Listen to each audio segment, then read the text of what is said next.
This is the Lesbian Historic Motif Podcast, brought to you by Heather Rose Jones. The show looks at lesbian and sapphic themes in history and literature, and historical fiction with queer female characters, including fantastic versions of the past. We present research, interviews, news of the field, book listings, and original historical fiction for your enjoyment. For even more historic research, check out our blog.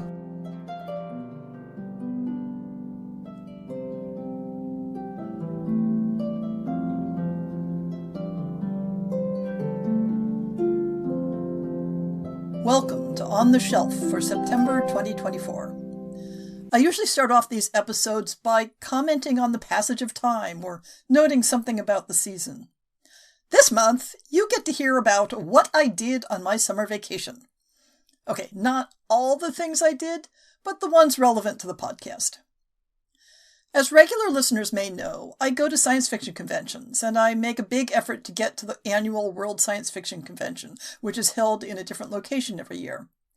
This year, Worldcon was hosted in Glasgow, Scotland, and when I took a look at how much accrued vacation I need to use up before my retirement, I decided to take an entire month off and do some serious sightseeing.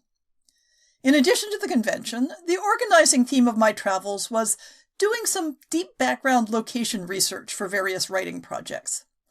So I took advantage of Icelandair's free layover offer and started by spending half a dozen days in Reykjavik, with a tour to see various sites like the Thingvellir that will feature in a Viking-era fiction project. The week after that was the convention in Glasgow, where I had the chance to see all manner of international friends, whom I mostly only meet on the internet. My one piece of programming at the convention was a panel discussion entitled Sword Lesbians Discuss, with Ellen Kushner, author of The Privilege of the Sword, Samantha Shannon, author of The Priory of the Orange Tree, and M.X. Liu, who was a finalist this year for the Astounding Award for Best New Writer. It was a fabulous panel discussion with intense energy and too many good points to be able to summarize at all. My next stop after Glasgow was Halifax to make a pilgrimage to Shibden Hall. Halifax has really embraced Anne Lister tourism wholeheartedly. The staff at Shibden Hall were passionately knowledgeable about the site and its history, and ready to educate and engage with visitors on whatever level was most suitable. I was particularly interested in seeing how the building had evolved across the centuries, the changes that Anne Lister made to it as part of her program of sprucing up shabby Shibden, and the ways the site has been conserved to best illustrate that history. There's also a lot of explanatory material, not only about Anne Lister's life, but about the use of Shibden Hall as a location when filming Gentleman Jack. I highly recommend a visit if you're in the neighborhood. After that, I stayed with friends in London for a week and went on a program of visiting buildings that survived the Great London Fire in 1666, as location research for my Restoration-era series, Diana's Band, of which the first story was published recently in the Bella Books anthology, Whispers in the Stacks. Since many of the surviving buildings are currently pubs or restaurants, I made it a side quest to eat a meal every day in a building that existed in the 17th century. I started that quest in Halifax and continued it later in the trip in York. While it made for a fun theme, the experience also reminded me of how there's no such thing as a building frozen in time, and historic research always needs context and interpretation. While it was possible to trace the original oak beams in the building interiors and make a good guess at what parts of the footprint were original and which parts were later modifications, it was always the case that the interior decoration and many aspects of the structures dated to more recent centuries. After London, I returned north to York to meet up with a friend and visit the Portal Bookshop, a queer bookstore that may be the only place in the UK that regularly carries all my books. I even hand-sold a copy of The Language of Roses to a customer while I was there. York was even richer in historic landscapes than London, and you could get a real sense of civic planning as a character in how the layout of the streets and the relationships of the buildings reflected the deep history of the town. After York, I returned to Glasgow for a day's recuperation before flying home again. So my month has been full of memorable experiences, but not a lot of other productive activities. As expected, I didn't blog any new publications in August due to travel. But I did pick up a couple new books from the gift shop at Shibden Hall. These are two of Jill Liddington's shorter publications about Anne Lister. Presenting the Past, Anne Lister of Halifax, 1791 to 1840, is an overview of the history of Anne's diaries and the various researchers who worked to bring them to the attention of the public. When I was discussing the topic with one of the staff at Shibden Hall, he very emphatically corrected me that the diaries were never hidden away in any deliberate sense. They were always just sitting there on the shelves, and people knew they were there, but since all the juicy bits were in code, a superficial look suggested that the content was primarily financial and household records. The second book is Nature's Domain, Anne Lister and the Landscape of Desire, which is a focused look at the year 1832 in Anne's life, a key period in her refashioning of her life and her courtship of Anne Walker. Liddington has compiled key diary entries and strung them together with a narrative providing context. This is the book on which the TV series Gentleman Jack was based. There were, of course, a number of other books relating to Anne Lister in the gift shop, but I already owned all the rest of them. I also picked up a non-text item, a CD of music from Anne Lister's personal sheet music collection, recorded live at Shibden Hall. We have a good selection of new and recent releases to talk about this month, with a better distribution across the centuries than we often get. One July book that only just came to my attention is the medieval adventure Chivalry in the Shadows by Meg Marriott Wahlberg from Parkwood Manor Press. Chivalry for Rowan is more than a code of honor. It is a culture of fraternal love that elevates a person in spirit and heart, an errant way of life that knows no bounds. Chivalry, though, belongs only to men, and as a lady, Rowan lives completely under the control of her father. Longing to carve out an identity as a warrior, she compels her brother, Roland, to teach her the way of the sword. When Amaris, Rowan's dearest friend and secret beloved, is to be married to the victor of the midsummer tourney, Rowan entreats Roland to compete and prevent her from marrying a stranger. Fortune's ever-turning wheel trembles, though, as the reality of Roland and Amaris together unearths Rowan's true feelings. Can she bear to watch her brother marry the woman she loves? Or does chivalry have its limits after all? August releases start off with the Regency fantasy Netherford Hall by Natania Barron from Solaris Books, which I saved to include in this episode in order to coordinate with our interview with the author later in this podcast. After a mysterious fire at their home in Regency London displaces gentle witch Edith Rookwood and her now much reduced family to their ancestral seat of Netherford Hall in Kent, she faces a new threat in the form of her tenant, the chaotic and lovely Poppy Brightwell. The repairs on the old pile are prohibitive.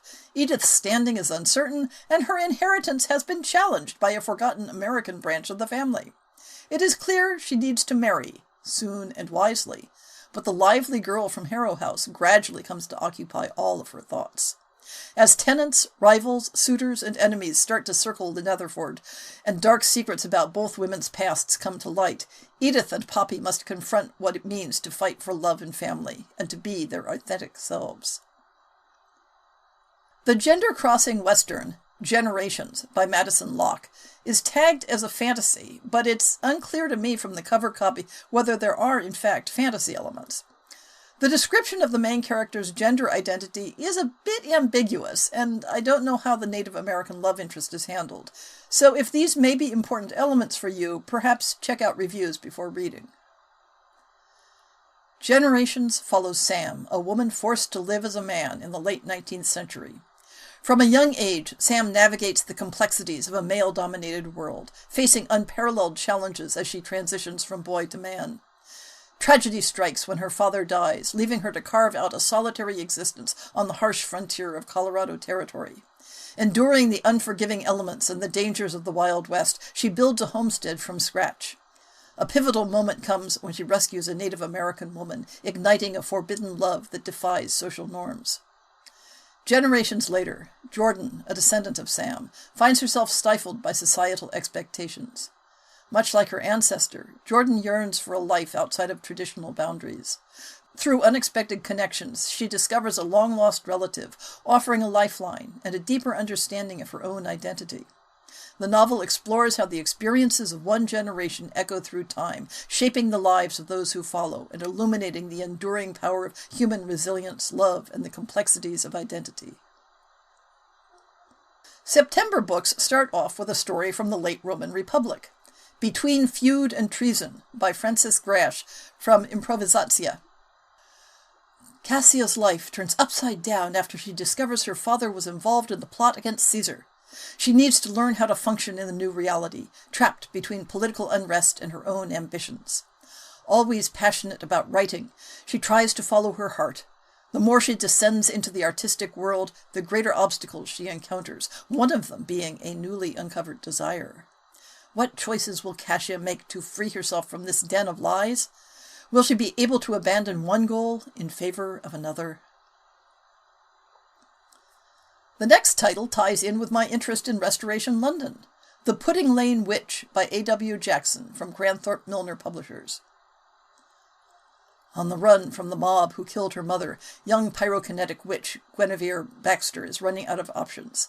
Surviving as an unmarried young woman in the 17th century is challenging enough, let alone when you are a witch.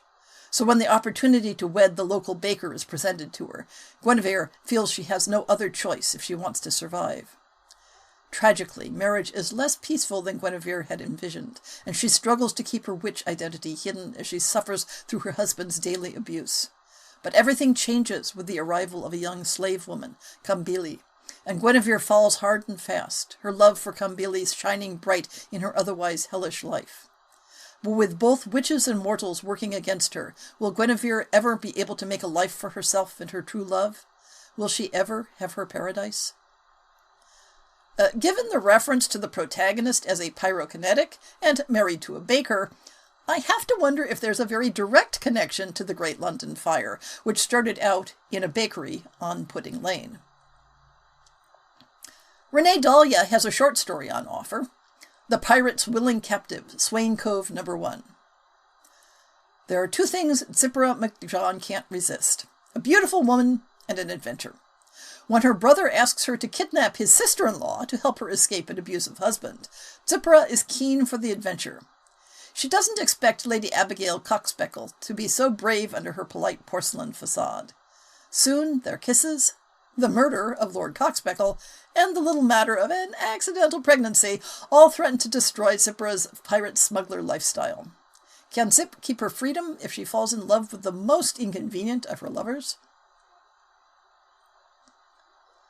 Major romance publishers continue to test the market for sapphic regencies with The Duke's Sister and I by Emma Claire Sunday from Harlequin Historical. She's supposed to wed a duke, but it's his sister she can't keep her eyes off. As the tome's most in-demand debutante, it should be easy for Miss Loretta Linfield to find the perfect husband. So the reason why she's embarking on her third season unwed is a puzzle that nobody can solve, not least Loretta, until she meets Charlotte Stirlington. The sister of her new suitor, the Duke of Colchester, is everything that prim and proper Loretta isn't: bold, daring, and rakish. But Charlotte is also everything that Loretta finds herself desiring. Faye Murphy describes her novel, The Dishonest Miss Take, from BHC Press as Enola Holmes meets X-Men meets Warrior Nun. So, if that stirs your interest, check it out. Clara Blakely has left her days as Miss Take, the notorious villain of Victorian London, behind her. She is a reformed, law-abiding citizen, using the superpower given to her by industrial pollution to pay her debt to society. Or, that's what she would have the authorities believe. Clara has no intention of helping anyone but herself, and the last thing she wants is to be dragged into a fight against a new and murderous evil that's stalking the streets. Yet, despite the hero brigade thwarting her every move, she must take on the city's powerful and corrupt elite by joining forces with a cheat, her hapless landlord, and a trio of trained killers, including an assassin whose skill with a knife is matched only by their skill at creeping into Clara's heart. With stakes so high, Clara must become what no one, least of all herself, expects: a hero.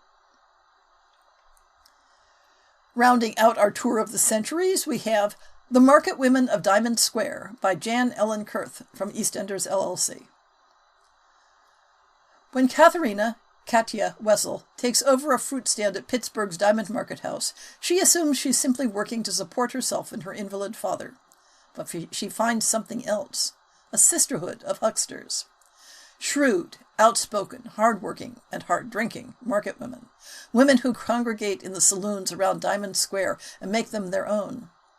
The election of 1913 throws this world into turmoil. The new mayor announces that the market house will be demolished. With encouragement from the Billy Sunday revival, the mayor also cracks down on vice. By vice, he means liquor, motion pictures, pool halls, dancing, street musicians, and women gathering in saloons without a male escort. The market women fight back, but taking on City Hall is an uphill battle. For Katya, the battle is complicated by her often confusing attraction to Esther, a Russian Jewish immigrant. After Esther is arrested and disappears, Katya makes it her mission to find her. When the city of Pittsburgh decides to tear down the new market house almost 50 years later, Esther's fate is finally made clear. Prolific author Robin Talley has a new YA title, Everything Glittered, from Little Brown Books for Young Readers. It's 1927, and the strict laws of prohibition have done little to temper the roaring 20s nightlife, even in the nation's capital. Everyone knows the booze has never stopped flowing, especially amongst the rich and powerful, and 17-year-old Gertrude and her best friends Clara and Millie are determined to get a taste of freedom and liquor, propriety be damned. But after sneaking out of the Washington Female Seminary to visit a speakeasy, they return to discover that their controversial young headmistress, Mrs. Rose, has been murdered. Reeling from the death of her beloved mentor, Gertrude enlists her friends in her quest to clear Mrs. Rose's reputation, while trying to keep her own intact. But in Prohibition Washington, it's difficult to sidestep grifters, bootleggers, and shady federal agents when investigating a murder. And with all the secrets being uncovered, Gertrude is finding it harder and harder to keep her attraction to her best friends hidden. A proper upscale life is all Gertrude has ever known, but murder sure makes a gal wonder. Is all that glitters really gold? Pre-war Berlin is the setting for Beyond a World Apart by Caitlin E. Myers from CEM Publishing, LLC. Kara O'Shea encounters her first look at a fully nude female figure in Die Freundin, and her life is never the same again. When her strict Catholic family finds the magazine in her closet, she is forced to flee to the liberating streets of Berlin, where she finds herself at the heart of the city's queer cabaret scene. She gets a job at the famous Club El Dorado and finds joy in creating extraordinary costumes for her new queer friends. Her world darkens as the Nazis' shadow looms over Berlin, and Kara faces new fears when her newfound community and future become threatened. As the fascist regime strengthens its hold, impossible choices arise, with tragedy waiting just around the corner. Set against a backdrop of historical upheaval, this novel weaves a compelling story of resilience, identity, and the enduring power of community amidst adversity. I also want to give a shout out to the reissue of a book I loved that's been unavailable for some time. Frederica and the Viscountess by Barbara Davies has been reissued by Bedazzled Ink Publishing. If you're a fan of Jane Austen and Georgette Heyer, you'll love this tropey Regency romance, originally published in 2010. I don't usually list reprints in this segment of the podcast, but I'm willing to make exceptions on a whim for books I really love. And what have I been reading? You might think that with a month's vacation I would have really torn through my to-be-read list, but I find I have a hard time concentrating on new material when I'm traveling. So this month's reading list is limited to the audiobook of Paladin's Faith, Saint of Steel No. 4, by T. Kingfisher. And I finished it before my vacation started. This is the latest volume in a fantasy romance series featuring earnest, good-hearted, but soul-damaged paladins and the people who love them despite sense and their best interests. A good read and very much in line with the previous books in the series. As mentioned previously, we have an author guest this month. To coordinate with the release of Netherford Hall, we're happy to welcome Natanya Barron to the show. So welcome, Natanya. Why don't you tell us about your brand new novel that came out, Netherford Hall? Sure, absolutely. And thank you so much for having me. So Netherford Hall came out on just the 15th of August. So it's still a brand new baby book in terms of publishing.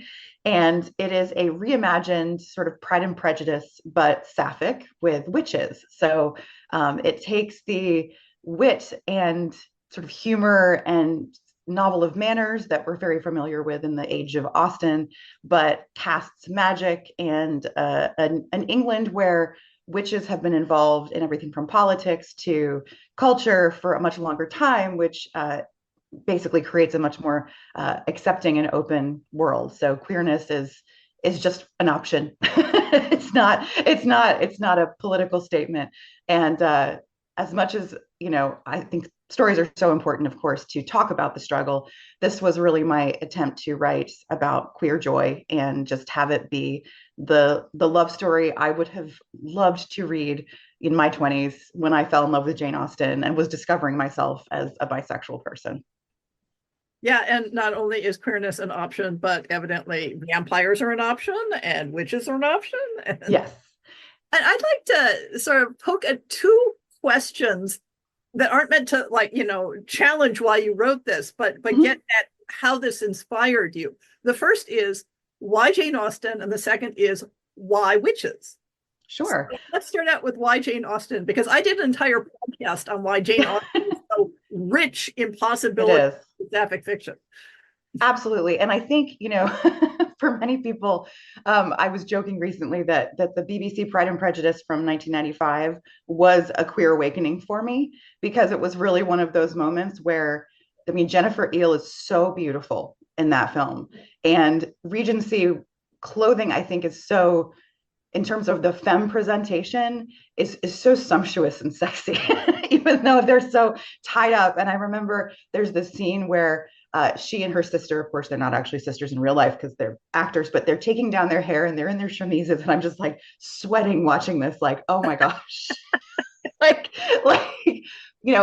and I think that in terms of the sapphic ability, closeness between women was just very different then. And of course, historians have tried to say, oh, it's because friendships were allowed to a certain level, but we actually know historically that there were queer women and that there was actually sort of this bubble of safety that you could have. And of course, we have Anne Lister and a few other people of the era, but of course, we've always been here. And of course, in a world that's so patriarchal, women are smart and capable and able to carve out their own little worlds. And I think because Austen has this sort of, real eagle eye on a moment, I think so much of what makes Austen attractive for those of us who love it is that you get this very deep, emotional, witty dive into this moment in time. We don't learn about all the awful things happening in Regency England, which were so many things. We're concerned about the dynamic between the characters. And because I think sapphic relationships tend to have more of emotional undertones than there are typically written in sort of male female romances, it's just the perfect ground for that because there's so much of this intimacy that you can get in the language and the gesturing and the clothing and the sort of little worlds and quiet places that women can find themselves in that era. So that to me, that was just, it was easy. It wasn't difficult to just kind of be able to carve out those spots. Yeah, one of the things that I love about the Regency and historical eras in general, but especially as you say, the Jane Austen-esque stories, is that because of the gender dynamics of the day, so much of women's lives were about women. Yes. They socialized with women, they hung out with women, they interacted with women, and it makes it so easy to say, well, Yeah. they are there together, there are no social barriers to their intimacy. No. and And and there's often privacy in yeah, ways that just didn't exist, right? And no one raised an eyebrow when two women decided to just live the rest of their lives together, and will themselves, their fortunes afterwards, because I think men, for the most part, couldn't possibly imagine in some ways and would ever live without them, right? See, I mean, I'm a medievalist, so Regency was a little bit further than my initial interest, but it's been really interesting to see because certainly in the medieval period we have the same multiple instances of, usually it finds its way to the legal system and it can get a little not safe for work, but queer people have always been here. This is not revisionist. This is just trying to give life to the stories that we know could have been. so let's take the second question, which Sure. sort of comes at it more from a modern genre perspective. And because I put together lists of new sapphic historical fiction Hmm. every month, there are a lot of witches out there, and it seems Yes. like a lot of historical fiction, and for that matter, a lot of contemporary fiction is this standard trope, and then add witches. So Hmm. how did that come into it for you? Well, I knew that I wanted this to be speculative. I mean, I have been a fantasy person since I could breathe. The first stories I ever wrote were all fantasy. And when I was thinking about this, I wanted to still maintain the sort of structures of English society. And what I love about the English in particular is their ability to keep calm and carry on in the face of things like witches and werewolves and vampires. They're still going to find a way to make it proper and acceptable, and like create these structures around it. I think for me, witches have always been a very important space of reclaiming, because it's not that witches were killed, and I think up to some point 30,000 women were murdered in Europe during the height of the witch whatever. It was women that were killed. It was women that were not, by and large, practicing any kind of witchcraft. They simply were women who were too powerful, too strange, too ugly, too marked. They were the perfect scapegoat for the problems of the society. And of course, that spread to the New World. Everyone knows the Salem witch trials, but this was pervasive in Europe as well as the Slavic countries. And part of that being that the feminine, the women, feminine or not, had hold this kind of power to them and this challenge to the patriarchy. And so this felt like a natural way to say, okay, if I want this world to be more accepting, we know when women are more involved in politics, it becomes a more progressive place. What if this happened way before? And what if witches were, for the most part, a regulated, regimented thing, instead of this sort of freewheeling magic, although there are hedge witches in the stories. And then to create a mythology around that. I didn't want it to be the same kind of mythology of current practicing witches or anything like that. I really wanted it to be built on a different backbone. And for me, it's powerful to seize that back from a narrative perspective. And instead of these women who wouldn't necessarily fit in, you give them a space to really flourish and change the face of history. So, And what I noticed is that to some extent, the witches, the magical structure is almost a mirror analog of the aristocracy. it is. Deeply embedded in the social hierarchies and structures as well. Yes, and it's purposefully problematic, because power is something that I love writing about, and it does almost always cause problems. And the fact that the gentle witches, which is this political peerage that was created during Elizabeth I's reign, they still lord themselves over hedge witches and force hedge witches to be registered and sometimes actually tempered in their magic, so they wear items that prevent them from being too powerful. So they're not blameless by any stretch. They still do the same things that colonists do, right? They're still, colonialism is still a problem, imperialism is still a problem in the story. It's just through a different angle. But I wanted to, and as I've explored in the subsequent books, I really do kind of bring that to the fore, that, like, yes, the gentle witches are good, but they've also allowed for some pretty terrible things to happen. And they're having to answer for it, right? I also want to always make sure that magic is not without a price. Magic comes at a cost. And that's always a very important theme for me to write about.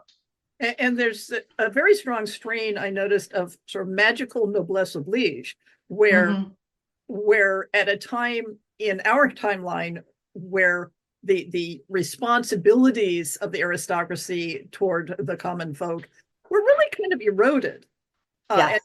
and yet in your world, the magical responsibilities that the gentle witches have, Yes. are, it's even in their absence sometimes it's a very vital part of the social structure. It is. And I think that kind of plays back to you know, for good or ill, because of course, feudalism doesn't really exist in the way that we think it existed, right? Like it was boiled down to far, far easier than people think it was. But I think the tie to the land is something that is so important in magic in general. And I liked that it wasn't exactly an antithesis to colonialism, but it is an unexpected boon for Edith to go back to her sort of ancestral seat, realize that her family has neglected their duties, which, includes basically employing half of the town and, giving them, it's very important for a town to have a gentle witch because she also does protect them. And to realize that maybe she's not such a terrible witch because she really is not very, she doesn't have the kind of great skills that the rest of her family did. It's that she's been detached from this world of where, so much important things happen. Netherford itself becomes a very important almost character in the series. We learn later why that's so important for her to kind of go back there.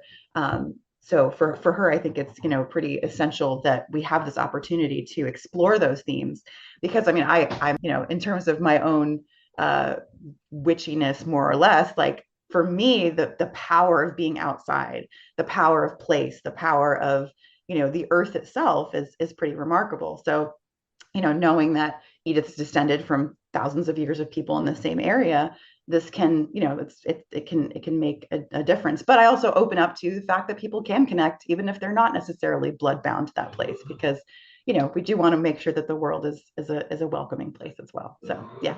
So I noticed that the S word has come up, series, and Yes.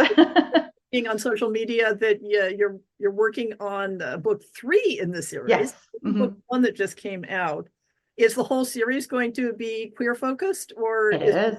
It okay? is. So I love a multi point of view. I mean, that's not unusual for the style of writing. The Victorians love that as well.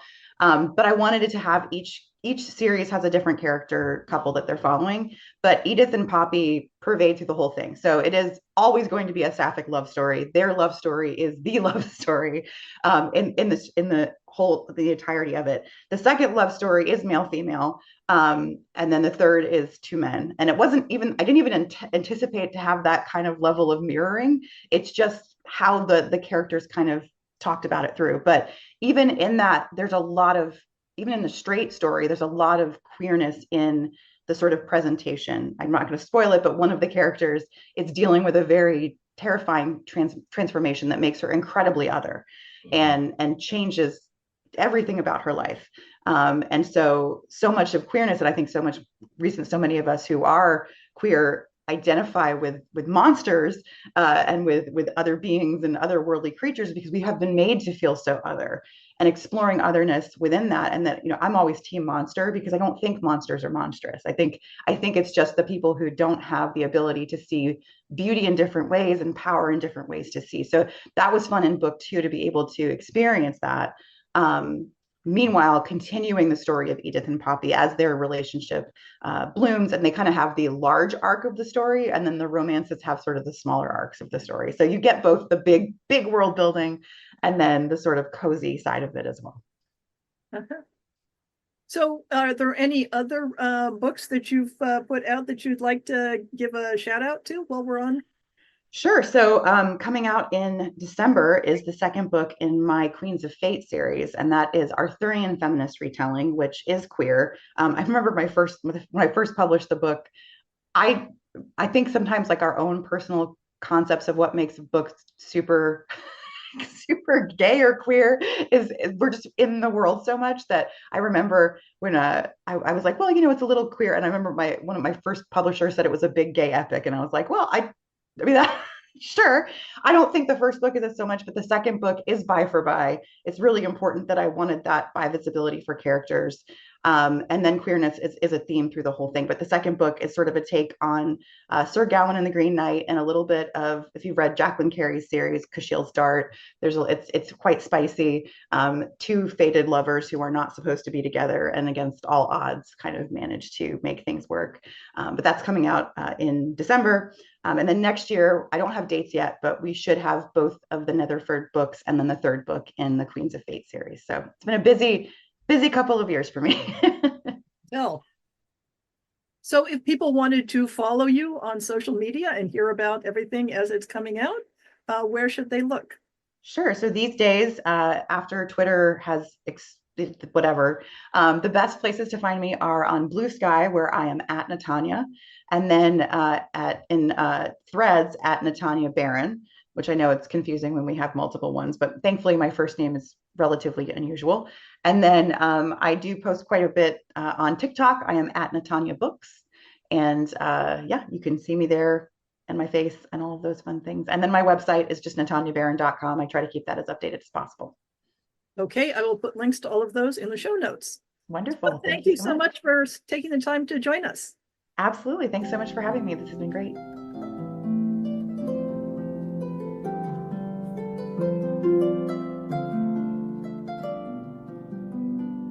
I hope you've enjoyed this episode of the Lesbian Historic Motif Podcast.